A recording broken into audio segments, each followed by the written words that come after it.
ناظرین، ڈاکٹر مرتضیٰ مغل صاحب گفتگو کر رہے ہیں اسلام کے معاشی نظام اور قرآن اور معاشی حدود و ضوابط کے بارے میں۔ ڈاکٹر صاحب آپ مزید جو اس میں کچھ تھوڑا سا ایڈ کریں اس موضوع کے اوپر، جو بھی باتیں آپ نے۔ جی، سب سے پہلے تو یہ ہے کہ ہم پیش کر رہے تھے زکوٰۃ العشر، جو اس کا پہلا موضوع تھا،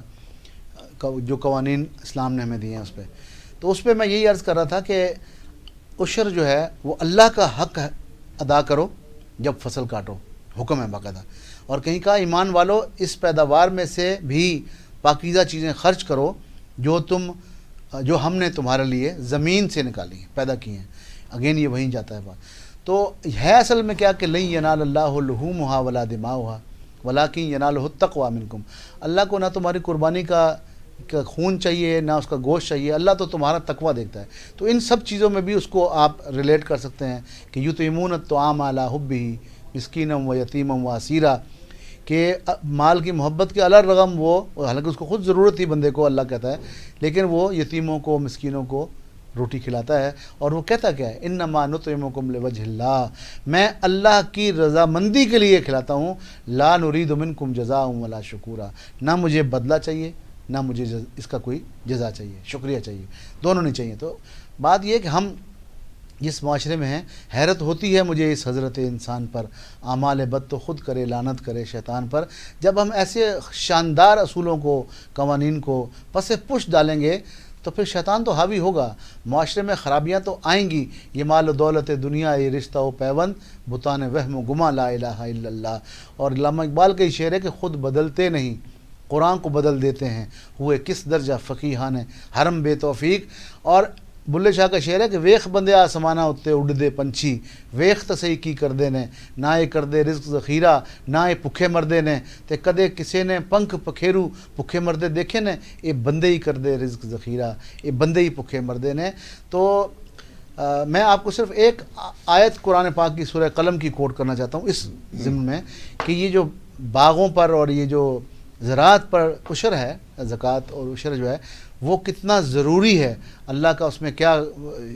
زجر ہے، کتنا اللہ غصے ہوتا ہے اگر نہ ہو۔ قرآن میں کہا کہ انا بلوناہم کما بلونا اصحاب الجنہ، ہم ان کو آزمائیں گے جیسے ہم نے کوئی باغ والے آزمائے تھے۔ کہا اذ اقسموا لیصرمنها مصبحین ولا یستثنون فطاف علیہا طائف من ربک وہم نائمون۔ جب صبح صبح اٹھے، اس کا خلاصہ یہ ہے کہ سب صبح صبح اٹھے، ایک دوسرے کو بھائیوں نے آواز دی چلو چلیں فاس بہت کسریم، آج ہم کاٹیں گے اپنی فصل، ہے جی، فتنادوا مصبحین ان اغدوا علی حرثکم ان کنتم صارمین فانطلقوا، وہ چلے وہم یتخافتون، آپس میں باتیں کرتے ہیں جی، اللہ یدخلنها اليوم علیکم مسکین، یہاں گڑبڑ آ گئی، دیکھو آج تمہیں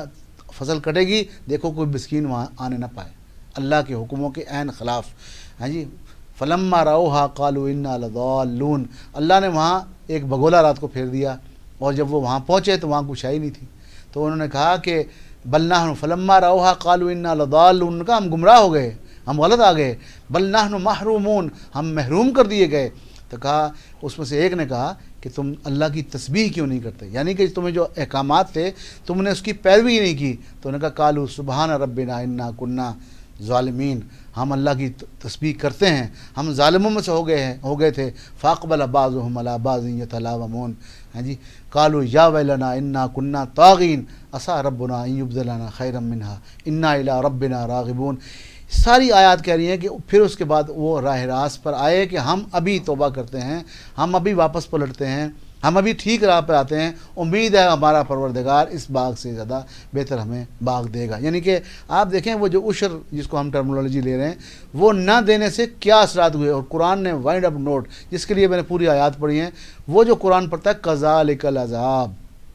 ایسا ہوتا ہے میرا عذاب، ولا عذاب الآخرت اکبر لو کانوا یعلمون، ایسا ہوتا ہے میرا عذاب، اور آخرت کا عذاب اس سے کہیں زیادہ ہے، کاش یہ جان سکتے۔ تو یہ عشر آپ نے عشر کے بارے میں کہی، تو آپ کو کہہ رہے تھے کہ وراثت بھی معاشی نظام کا جی، حصہ ہے۔ وراثت بھی معاشی نظام کا حصہ ہے، اور ایک آیت ہے یا ایھا الذین آمنوا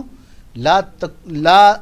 تاکلوا اموالکم بینکم بالباطل، یہ تھوڑا سا اس کا یہ ہے کہ دیکھیں یہ باطل طریقے سے مال کو نہ کھاؤ، وقت کیونکہ کم ہے ہم اس کو شارٹ کرتے ہیں، تو ہر چیز رشوت ہو، چوری ہو، منافع خوری ہو، قبضہ ہو، غبن ہو، غصب ہو، غلط بیانی ہو، خیانت ہو، ذخیرہ اندوزی ہو، ملاوٹ ہو، میں بہت سی چیزیں اس میں کوٹ کر سکتا ہوں، لکھ کے بھی لایا ہوں کہ یہاں تک کہا من غشہ فلیس منا، جس نے ملاوٹ کی ہم میں سے ہی نہیں، ٹھیک ہے جی، یہاں تک چیزیں، اور کہا جس نے ذخیرہ اندوزی کی 40 دن تک روزمرہ کا مال اس نے روک کے رکھا کہ منافع کمائے گا، وہ اگر سارا اللہ کی راہ میں صدقہ بھی کر دے تب بھی عذاب سے نہیں بچے گا، یہاں تک سختی ہے۔ تو اسی طرح سود ہے، اس میں جوا ہے، ٹھیک ہے جی، یہ اللہ نے باقاعدہ نام لے کے حرام اس لیے کر دے کہ ان میں تھوڑی سی متشابہات پائی جاتی تھیں، تھوڑا شک شبہ تھا، تو میں اس کو کم کر کے آخری پوائنٹ پہ آتا ہوں کہ وراثت، اور وراثت سے پہلے دو چیزیں اور تھیں کہ تحریر و شہادت، جب بھی کوئی لین دین ہوگا، مالی قرض ہوگا، اس طرح کے کوئی معاملات ہوں گے، اس کو اللہ نے کہا لازماً لکھو، ٹھیک ہے جی، اور قومی املاک کا ہم نے پہلے بھی بیان کیا، اس کا یہ کہ ما افاء اللہ علی رسولہ ومن اہل القریٰ فللہ وللرسول ولذی القربیٰ والیتامى والمساکین وابن السبیل، جو مال فے ہے جو اللہ کے رسول کو ملا ہے بغیر کسی لڑائی کے، وہ اللہ کے رسول کی ملکیت ہے، وہ جہاں کیوں فلسفہ یہ دیا کہ کی لا یکون دولتم بین الاغنیاء منکم۔ تو یہاں وقت چونکہ کم ہے تو ہم اس کو وائنڈ اپ اس طرح کرتے ہیں کہ یہ سارے ہمیں ہدایات دے دی گئیں کہ اس طرح سے آپ کام کریں، معیشت کو پاک کریں، ہاں جی، اسلام کا منشا اور مقصد صرف یہ ہے کہ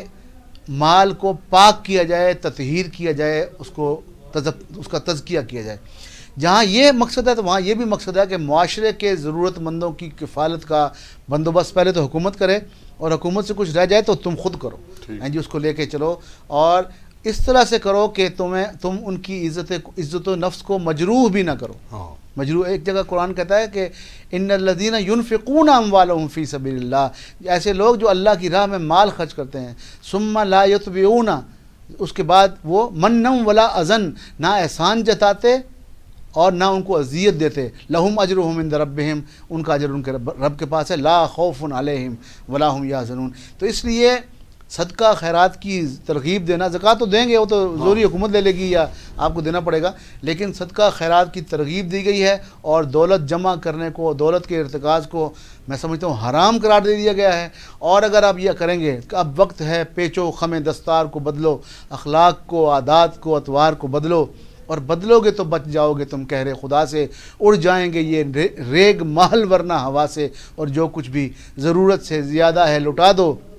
ٹل جاتی ہیں آفات غریبوں کی دعا سے۔ تو میں اس آیت کو بھی کوٹ کروں جب حضور نے کہا کہ اپنی حال اور مستقبل کی ضرورتوں کے علاوہ جو مال، پوچھا گیا کہ کیا خرچ کریں، کہا کل العف، جو ان ضرورتوں سے زیادہ ہے وہ خرچ کرو۔ تو میں اب یہ آخر میں یہ کہنا چاہتا ہوں بیگ صاحب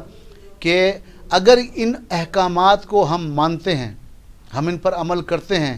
تو پھر اس سارے ڈرانے کے ماحول کے بعد یہ ہے کہ وہ شخص جو مان کر جائے گا اس کی حالت یہ ہوگی کہ یا ایتھا النفس المطمئنہ ارجعی الی ربک راضیۃ مرضیہ فادخلی فی عبادی وادخلی جنتی، او ایسی روح کہ جو مطمئن ہے، اپنے کاموں سے مطمئن ہو کے آیا ہے، اپنے جو اللہ نے تمہیں بتایا، رسول اللہ نے جو بتایا، آپ اس کو اس کے مطابق، اس کی روح کے مطابق کر کے آئے ہو، اب تم نفس مطمئنہ ہو، آؤ ارجعی الی ربک، آؤ تمہارے رب کے پاس۔ وہ مرنے سے پہلے یہ بندے کو پتہ چل جائے گا کہ میں کہاں جا رہا ہوں، ٹھیک ہے جی، ارجعی الی ربک راضیۃ مرضیہ، تو رب سے راضی، رب تجھ سے راضی، فادخلی فی عبادی، میرے بندوں میں داخل ہو جا، وادخلی جنتی، میری جنت میں داخل ہو جا۔ تو یہ سارا قرآن ہم نے پیش کیا، ہم کوشش کرتے ہیں طالب علمانہ طور پہ قرآن سے پیش کریں، تو اس سارے قرآن کو پیش کرنے کے بعد اب جس کے جی میں آئے وہی پائے روشنی، ہم نے تو دل جلا کے سر عام رکھ دیا۔ ماشاءاللہ ڈاکٹر صاحب نے بہت ہی خوبصورت باتیں معاشی ضوابط اور قانون کے حوالے سے اسلام کی روح کے عین کے مطابق اور قرآن کی روشنی میں بالکل روشن اور منور قسم کی گفتگو آپ نے سنی ڈاکٹر صاحب کی۔ انشاءاللہ پھر ملاقات ہوگی۔